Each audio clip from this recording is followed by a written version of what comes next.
사도행전 1장 6절부터 11절 말씀을 통하여서 여러분의 믿음의 목표가 세워지길 소망하고, 또한 우리 교회의 새로운 또한 하나님의 목표의 방향이 설정되길 원하며, 우리가 사도행전 1장 6절부터 11절의 말씀을 통하여서 우리가 너무나 잘 알고 있는 1장 8절 지상명령 성취라고 하는 Great Mission이라고 하는 위대한 하나님의 예수 그리스도의 마지막 유언과 같은 이 말씀이 우리에게 어떤 은혜의 말씀으로 다가서야 하는지를 깨달을 수 있는, 그것이 깨닫는 것만 해도 끝나는 것이 아니라 그것이 진정 우리의 능력이 되어지고 힘이 되어져서 하나님의 아름다운 그리스도의 삶을 펼쳐나갈 수 있는 우리 성도 한 사람 한 사람이 될 수 있기를 소망합니다. 사도행전은 우리에게 굉장히 중요한 의미를 두고 있는 것들이 몇 가지가 있어요. 그 중에 첫 번째로는 교회의 태동이 되었다라고 하는 것이 우리에게 중요한 의미를 주지요. 이전까지는 교회라고 하는 개념이 그리스도인이라고 하는 예수 그리스도를 믿는 자들의 모임이라고 하는 코이노니아라고 하는 것이 전혀 이루어지지 아니하였습니다. 그러나 사도행전을 통하여서 처음으로 하나님의 교회가 세워지게 되어지는 것들을 보여주고, 그 교회를 통하여서 하나님의 사역들이, 하나님의 복음이 어떻게 흘러가야 되는지를 보여주는 것이 바로 이 사도행전이 주는 귀한 의미입니다. 또 다른 의미에서는 이 사도행전을 통하여서 말로만이 성령이 아니라 우리에게 임하시는 성령이 무엇인지, 어떻게 성령이 우리 가운데 임하고 그 성령을 통하여서 우리는 어떤 행함의 기적의 은혜가 나타나는지를 보여주게 되어지는 사건들이 우리에게 보여주는 것이 바로 이 사도행전입니다. 말로는 성령 충만합시다, 성령 충만합시다 라고 이야기하는데, 성령 충만이 과연 뭐야? 그리고 성령 충만이 일어났을 때 어떤 일이 일어나는데, 이런 질문에 대한 답을 해주는 것이 바로 이 사도행전인 거지요. 그래서 성령 충만을 사모하는 자들, 하나님의 말씀을 붙잡고 성령 충만을 기다리는 자들에게 하나님의 성령이 임하는 거고, 기도할 때에 하나님의 성령이 임하는 것이고, 기도할 때에 그 성령 충만으로 방언이라고 하는 새로운 기도의 모습이 드러나는 것이고, 그 기도하는 성령의 사람들을 통하여서 교회와 복음이 땅끝까지 전해지는 역사가 일어나는 것, 성령이 임하였을 때 어떻게 되는지에 대한 것들이 기록되어지는 것이 바로 사도행전입니다. 그리고 사도행전이 주는 아주 또한 귀한 마지막의 의미는 또 무엇이냐면 사도들의 행전이라고 하는 거예요. 사도들이 어떻게 살아갔는지, 복음을 어떻게 전해야 되는지 역사적인 히스토리가 이 사도행전에 기록되어 있습니다. 그래서 이 사도행전이 28장까지 기록되어져 있는데 마침표가 찍혀져 있는 거 아니라 계속해서 사도의 행전들은 이어져 간다. 누구를 통하여서요? 사도의 제자들의, 그 제자들의 또 제자들, 그리고 교회의 또 다른 교회, 그 또 다른 교회들을 통하여서 하나님의 복음의 행전은 계속해서 이루어지고 있는 것. 그래서 사도들의 행전은, 사도들의 이야기는 끝나는 것이 아니라 계속해서 지속되고 계속해서 진행 중인 것이다 라고 하는 것을 우리에게 말씀해 주기 때문에 사도행전은 우리에게 큰 의미가 있고 신학적인 메시지를 우리에게 던져주지요. 그리고 오늘의 본문 말씀은 예수님께서 돌아가시기 전 이제 마지막으로 제자들과 우리들에게 해주시는 말씀을 다루고 있습니다. 그런데 이 마지막 유언의 말씀을 하기 이전에 제자들이 이 하나님의 예수 그리스도의 말씀을 가지고 다시금 되질문하는 질문이 나와요. 하나님의 때를 기다리라고 이야기하는 거죠. 그때 제자들이 그때가 어느 때냐, 이스라엘의 회복의 때가 어떤 때냐라고 질문하는 것이 오늘의 말씀을 처음에 우리에게 접하게 되어집니다. 그래서 이 예수님께서 십자가에 죽으시고 부활하신 후에 예수님은 제자들과 믿는 자들에게, 그러니까 자들과 함께 40일이라고 하는 시간 동안에 그들과 함께 먹기도 하시고 나누기도 하시며, 또한 그들과 함께 그들의 필요를 채워주는 시간을 가졌던 것을 보게 되었습니다. 그리고 예수님은 떠나시면서, 승천하시면서 그들에게 마지막 유언과 같은 말씀을 하는 거지요. 그렇다면 먼저 우리가 오늘의 말씀을 통하여서, 본문의 말씀을 통하여서 우리가 함께 생각해 볼 것이 있습니다. 그것은 뭐냐면 마지막 순간이 됨에도 불구하고 예수 그리스도를 실질적으로 눈으로 묵도하는 마지막 그 만남의 시간임에도 불구하고 제자들이 예수님께 질문하는데 이스라엘의 회복의 때, 회복하심의 때가 언제냐라고 하는 것을 예수님께 묻는 거예요. 그런데 이 질문은 이 제자들이 예수 그리스도께서 십자가에 달리기 이전에도 계속해서 그들의 마음속에서 계속해서 담아두었던 이야기이기도 합니다. 그런데 그것을 계속 마음에 담아두었던 이야기가 한편으로 생각하면 그 질문 속에서는 민족의 오랜 상처를 품고 있었던 질문이기도 해요. 왜냐하면 로마의 군화에 짓밟히는 민족들이 바로 이스라엘의 민족이었고 여전히 하나님 앞에 온전한 회복의 예배가 이루어지지 않고 있는 민족의 아픔을 갖고 있었기 때문에 이 질문 속에서는 이 이스라엘의 민족의 회복, 이 상처가 언제쯤 회복할 수 있는 거냐라고 하는 이 상처의 회복을 이야기하는 걸 수도 있어요. 그러니까 당연히 그 상처에 신음의 소리가 있겠지요.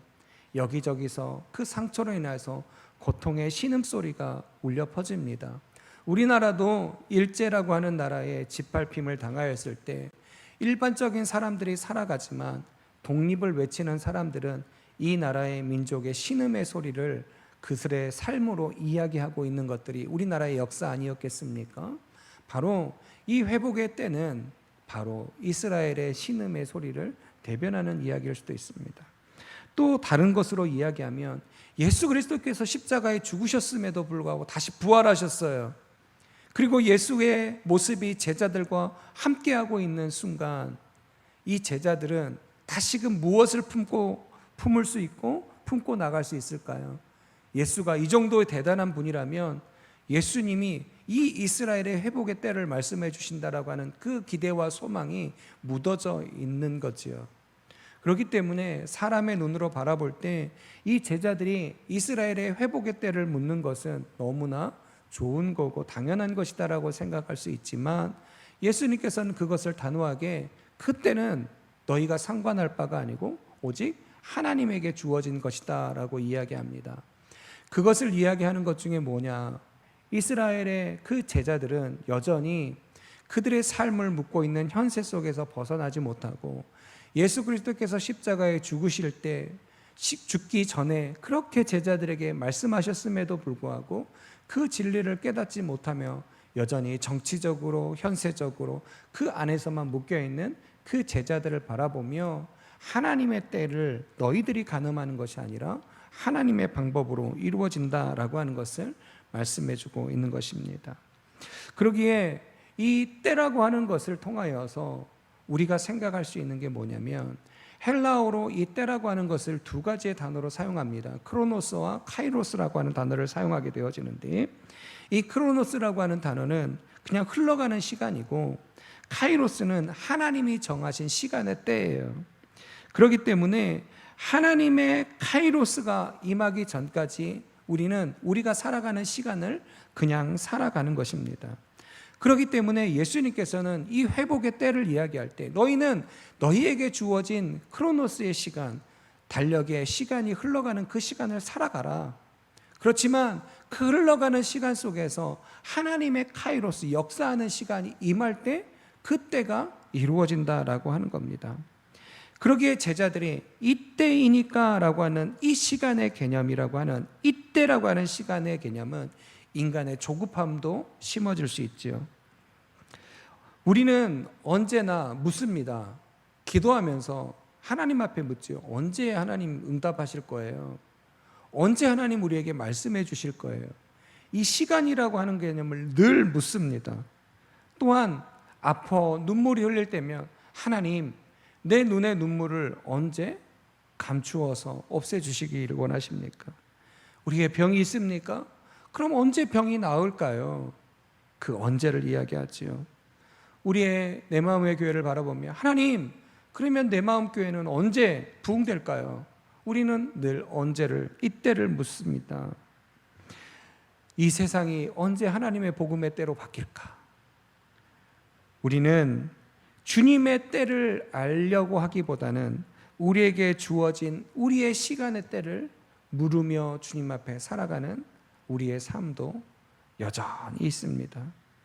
그러기에 하나님은, 예수님은 이 돌아가시기 전, 승천하시기 전에 그 제자들에게 그 시간의 때가 너희의 시간의 때가 아니라 하나님의 시간의 때가 있으니까 너희의 시간의 때에 살아가는 것을, 하나님의 때를 기대하며 살아가라라고 이야기합니다. 그러기에 하나님의 때가 임할 때, 성령이 임할 때까지 무엇하지 마라? 움직이지 말라. 예루살렘을 떠나지 말라. 너희들의 조급함과 너희들의 생각으로 너희들의 시간의 때를 너희가 만들지 마라. 하나님이 개입하시는 하나님의 시간의 때를 만들어라 라고 하는 것을 예수님은 우리에게 말씀해 주고 있습니다. 하나님의 권한에, 하나님의 시간의 때가 이루어진다면 하나님의 시간은 성취의 시간이 되어질 것이고, 인간은 그 시간을 소유하여서 누리길 원하지만 하나님의 때는 그것을 통치하심으로 말미암아 하나님의 은혜를 만들어가는 놀라운 기적이 나타나는 겁니다. 우리는 내일을 알고 싶어 합니다. 그렇지만 하나님은 오늘 이 시간, 우리가 살아가는 이 순간, 이 시간의 카이로스를 기대하며 살아가기를, 순종하기를 원하시는 거지요. 우리가 어제도 예배 드렸고 앞으로도 예배를 드릴 겁니다. 그러나 지금 예배 드리는 이 순간에 하나님이 역사하실지, 또한 내일 역사하실지 우리의 시간의 개념으로 바라보는 것이 아니라 우리가 하나님 앞에 드리는 이 시간의 때에 하나님이 언제 역사하실지를 기대하며 나가는 그 카이로노스의 시간을 살아가는 믿음이 우리 가운데 필요하다라고 하는 겁니다. 그러기에 오늘 말씀을 보게 되어지면 예수님께서 사도행전 1장 8절의 말씀을 통하여서 이제 놀라운 하나님의 말씀을 우리에게 들려주잖아요. 오직 성령이 어떻게 하면? 너희에게 임하면. 하나님의 때에 하나님의 카이로스의 역사가 임하기만 한다면 우리는 무슨 사람이 됩니까? 권능을 받는 사람이 됩니다. 능력의 사람으로 바뀌게 되어진다라고 하는 것을 말씀해 주고 있습니다. 우리 사랑하는 내 마음교회 성도들이 다 이런 하나님의 때의 방법이 임하였을 때 하나님의 능력의 권능의 사람들이 되어주시기를 주의 이름으로 축원합니다. 그렇게 되어졌을 때 이 권능이라고 하는 것이 영어 성경으로 번역을 하면 파워라고 하는 단어로 사용되어져요. 힘이라고 하는, 능력이라고 하는 단어로 사용되었지요. 그런데 이 헬라어라고 하는 단어에서 이 권능은 두나미스라고 하는 단어로 사용되어져서 쓰여졌습니다. 힘이라고 하는 뜻도 갖고 있지만 이 두나미스라고 하는 단어에는 또 다른 의미가 내포되어 있는데, 특별한 기적, 그리고 이적을 행할 수 있는 일꾼, 이런 뜻을 담고 있는 게 바로 이 두나미스라고 하는 단어입니다. 그래서 이 두나미스라고 하는 단어가 두나마이라고 하는 단어에서 파생되어서 온 것인데, 이 두나마이라고 하는 이 단어의 뜻은 할 수 있다라고 하는 뜻을 갖고 있어요. 그러니까 하나님의 권능이라고 하는 것은 할 수 있는 자의 능력이 되어지는 거예요. 할 수 있는 능력 속에서는 힘도 되어줄 수 있고, 또한 권능이라고 하는 것도 되어줄 수 있고, 능력이라고 하는 모든 것이 하나님의 능력으로 말미암아 할 수 있게 되는 겁니다. 그러기에 제자들이 할 수 있는 것들이 무궁무진하게 이제 생기기 시작하는 거죠. 복음을 전할 수 있는 능력이 생기기 시작하는 거고, 사람을 변화시킬 수 있는, 할 수 있는 능력이 생기는 거고, 병든 자를 고쳐 일으켜 세울 수 있는 능력이 생기는 겁니다. 할 수 있는 능력이 생기는 거예요. 저와 여러분에게도 이런 하나님의 할 수 있는 능력이 일어날 수 있는 놀라운 축복이 일어나길 소망합니다. 여러분의 개인의 삶도 권능이 일어나고 우리 교회 안에도 이런 권능이 일어날 때 할 수 없는 것이 아니라 할 수 있다 하시는 나의 능력 주 하나님이다, 우리가 찬양하잖아요. 그 할 수 있는 두나마이의 하나님, 그 하나님이 우리 가운데 나타나게 될 줄 믿습니다. 할 수 있는 마음이 능력이 되고 기적이 되어질 때 이 세상에 이 권능은, 능력은 막연한 것이 아니라 실질적인 능력이 되어진다라고 하는 것을 우리가 기억할 수 있기를 축원합니다. 그러기에 예수님은 그 권능을 우리에게, 이 땅에 살아가는 우리에게 주셨다라고 하는 겁니다.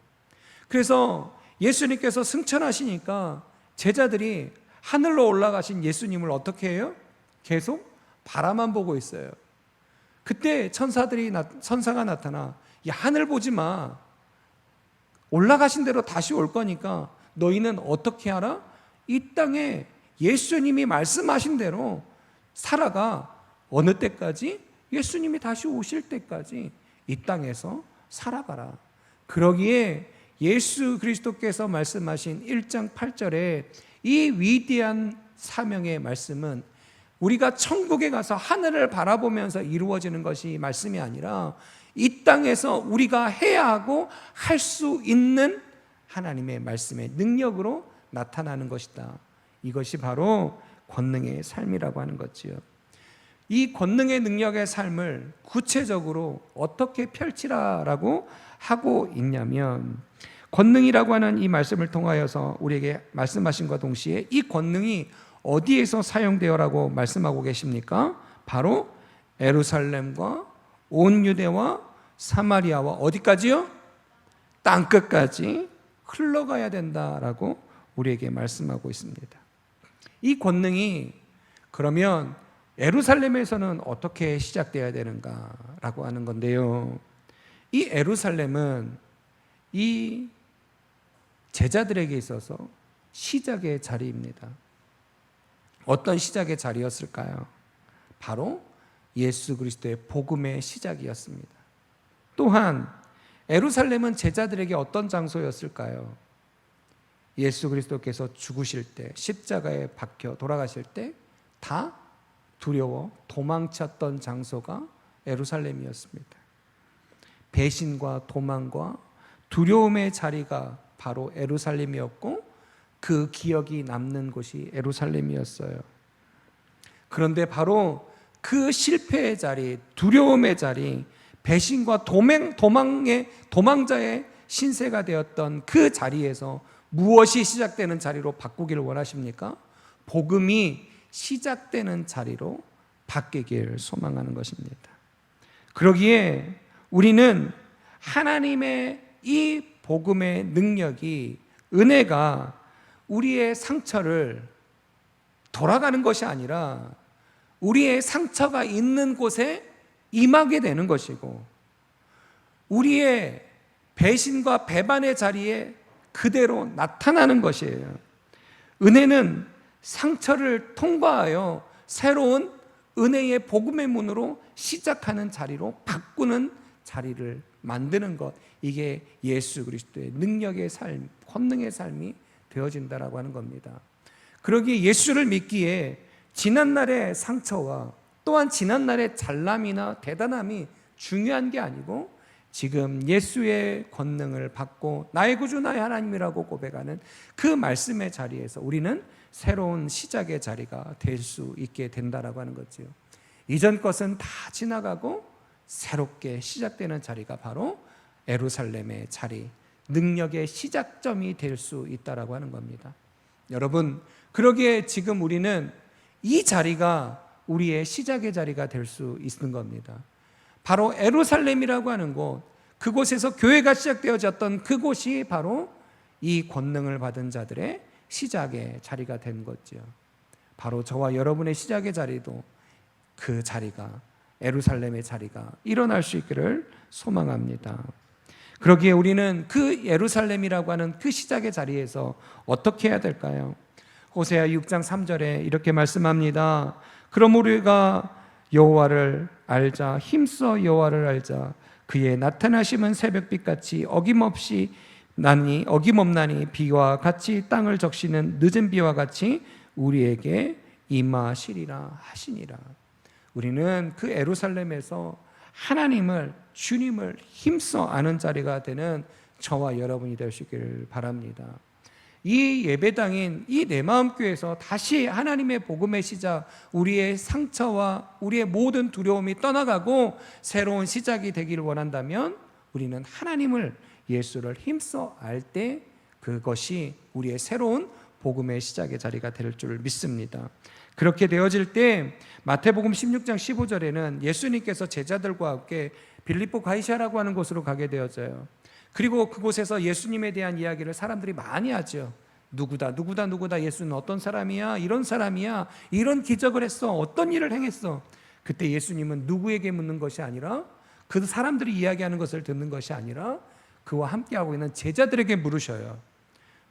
다른 사람들은 다 그렇게 이야기하는데 너희는 나를 누구라고 하니? 누구라고 생각하니? 라고 묻는 거죠. 그때 어느 누구도 대답하지 않을 때 베드로가 대답합니다. 주는 살아계신 그리스도요 하나님의 아들이십니다.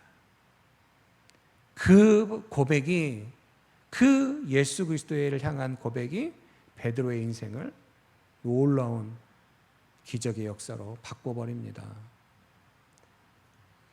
여러분, 우리가 하나님을 어떻게 알고 어떤 믿음의 고백으로 나가느냐, 그 고백을 따라 하나님은 새로운 시작의 구원의 문을 연다라고 하는 겁니다. 소망합니다. 사람이 마음으로 믿어 의에 이르고 입으로 시인하여 구원에 이른다라고 말씀하십니다. 여러분의 예루살렘, 그 새로운 시작점에 예수 그리스도를 여러분의 입술로 어떻게 고백하며 시작하시겠습니까? 하나님이 예기치 못한 모든 역경과 어려움 속에서 여러분의 시작을 모든 것 속에서 은혜의 물결로 바꾸셔서 새로운 복음의 시작을 만드시는 그 시작점이, 출발점이 바로 이 시간 여러분에게 주어질 수 있는 기회의 축복의 은혜의 자리가 되는 예루살렘의 시작이 될 수 있기를 소망합니다. 그리고 예수님은 말씀하십니다. 믿음은 들음에서 나고 들음은 그리스도의 말씀으로 말미암아 된다라고 로마서 10장 17절에 말씀하고 있어요. 이게 우리의 기도의 고백이 돼야 되고 능력이 돼야 되는데요, 이런 예루살렘의 삶 속에서 우리가 시작점을 만들었다면 그 다음은 우리에게 무엇이 주어져야 될까요? 유대라고 하는 것이 주어져야 됩니다. 유대는 지리적인 공간으로 이야기하면 바로 이 제자들이 사역하는 첫 번째 확장의 단계의 순간이 바로 유대입니다. 바로 복음의 징검다리의 역할을 하는 것이 바로 유대라고 하는 거지요. 성령의 강림이 임하고 예루살렘에 집중되었던 복음이 박해로 인하여서 유대와 사마리아와 전 지역으로 흩어지기 시작합니다. 흩어짐과 동시에 첫 번째 관문이 바로 유대라고 하는 관문이 주어진다라고 하는 거지요. 바로 민족에게, 그리고 예수 그리스도의 복음의 그 유대 민족에서부터 그 복음은 확장되어지고 시작되어진다라고 하는 겁니다. 여러분, 우리에게도 유대라고 하는 것이 다 있습니다. 때로는 나의 가정이 유대일 수 있죠. 또한 우리 교회로 보면 우리 교회에서 떠나서 예수를 믿지 아니하는 자들이 내가 새로운 시작점에 다시금 믿음의 확장을, 복음을 전해야 될 유대일 수 있습니다. 우리에게 이 유대를 뛰어넘을 때 그 다음에 우리에게 주어지는 것이 무엇입니까? 사마리아라고 하는 것이 우리에게 주어집니다. 사마리아는 또 다른 방향과 걸음일 수 있지만 또 다른 하나님의 은혜는 우리의 고정관념을 깨고 더 큰 확장의 삶을 여는 은혜가 되는 것입니다. 바로 사마리아는 수백 년 동안 반복된 것이 있었습니다. 그것은 미움의 반복이었고 경계의 반복이었고 또한 그 넘지 못할 장벽이 쳐 있는 곳이 바로 사마리아였습니다.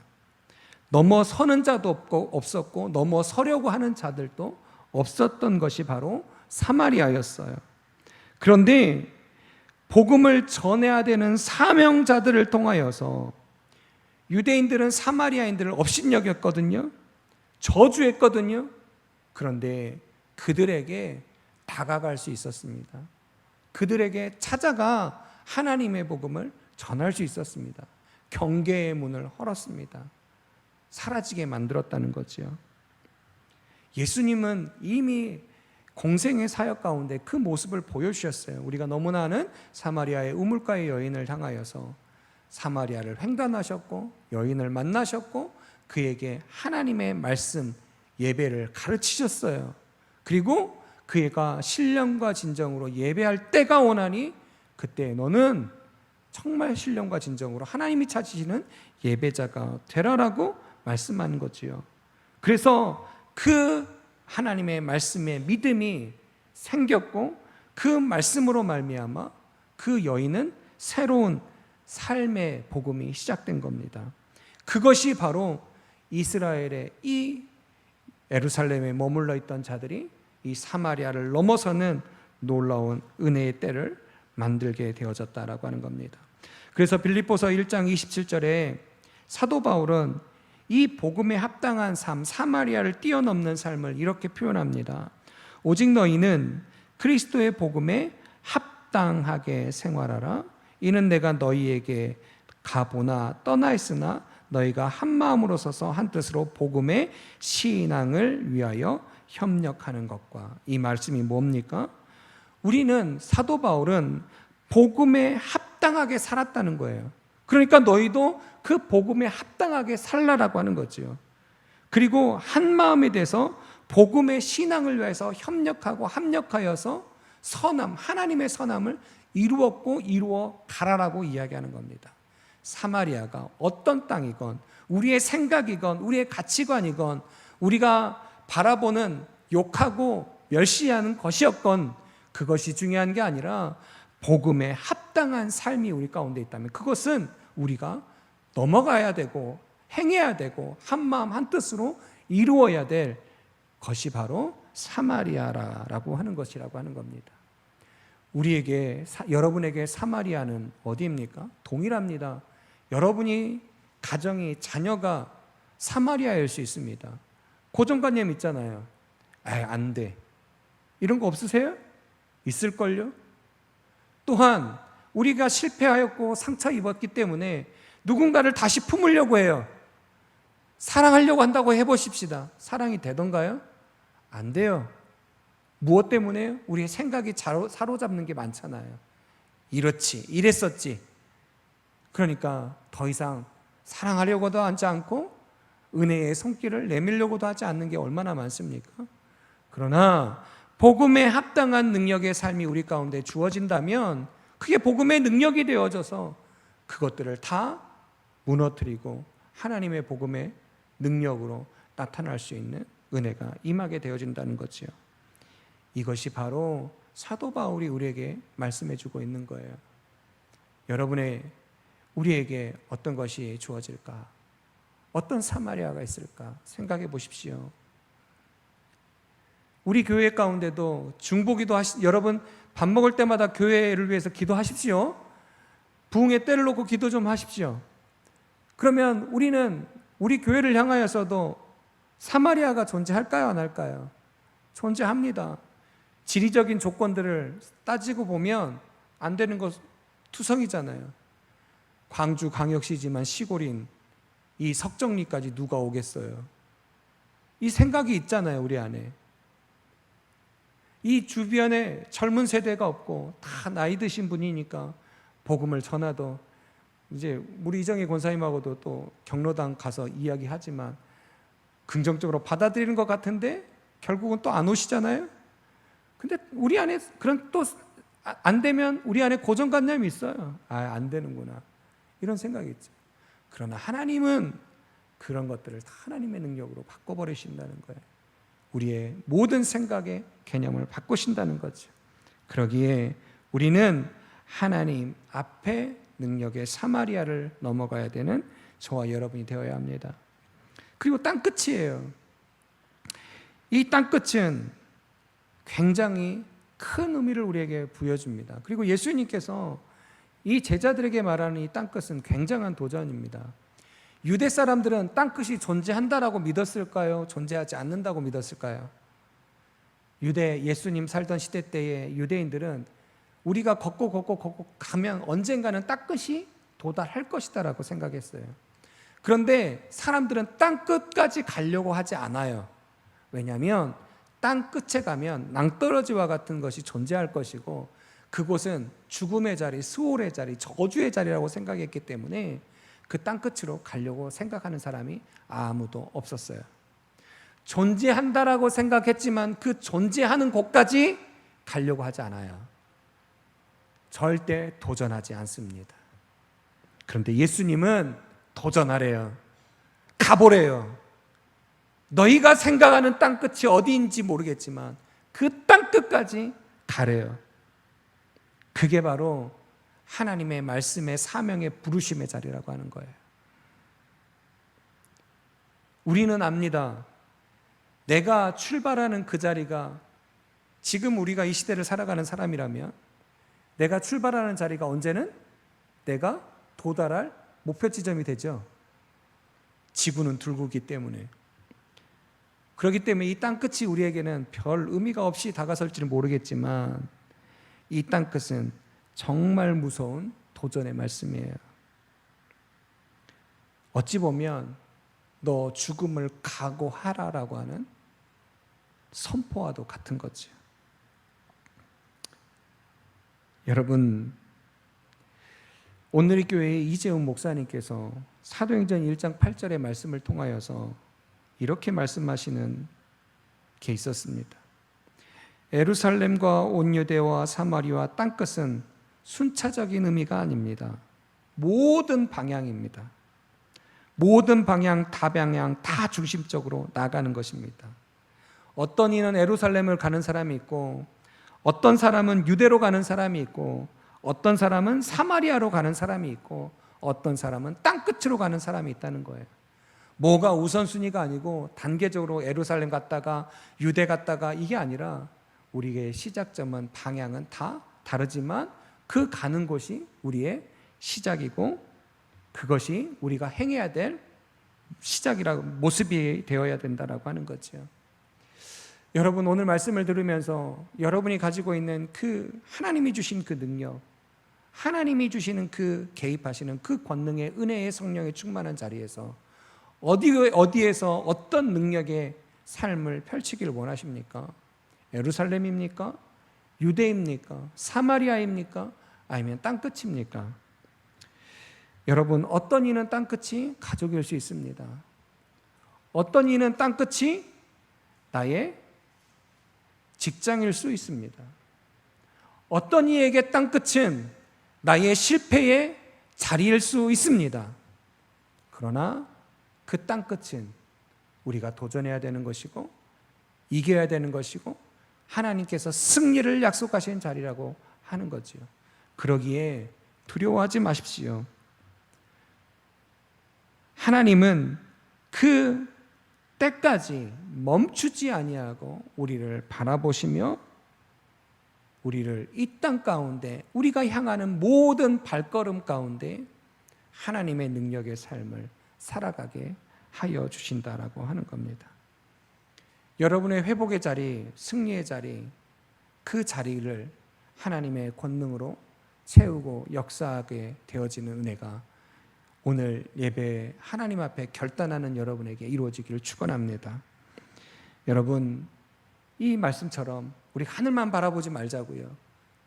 그냥 누워서 떡 떨어지나 감 떨어지나 이것만 보지 말고 예수님이 말씀하신 말씀처럼 우리가 실질적인 모습으로 나아가는 하나님의 때, 예수의 때를 꿈꾸며 나아가는 성령의 때의 능력을 체험하여 그 능력을 펼치는 우리 사랑하는 내 마음 교회의 모든 성도가 될 수 있기를 주의 이름으로 축원합니다.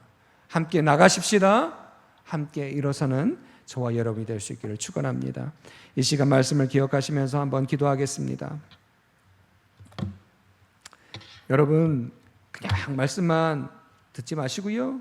한번 여러분 오늘 말씀을 들으면서 내가 어디에 서야 될지, 나의 예루살렘은, 유대는, 그리고 사마리아는, 땅끝은 무엇인지 한번 기도하시고 한 주간의 삶을 그렇게 들여보고 하나님의 능력대로 살아볼 수 있는 그런 은혜가 나의 가운데 임하게 해달라고 이 시간 기도하며 나가겠습니다. 한번 기도합니다.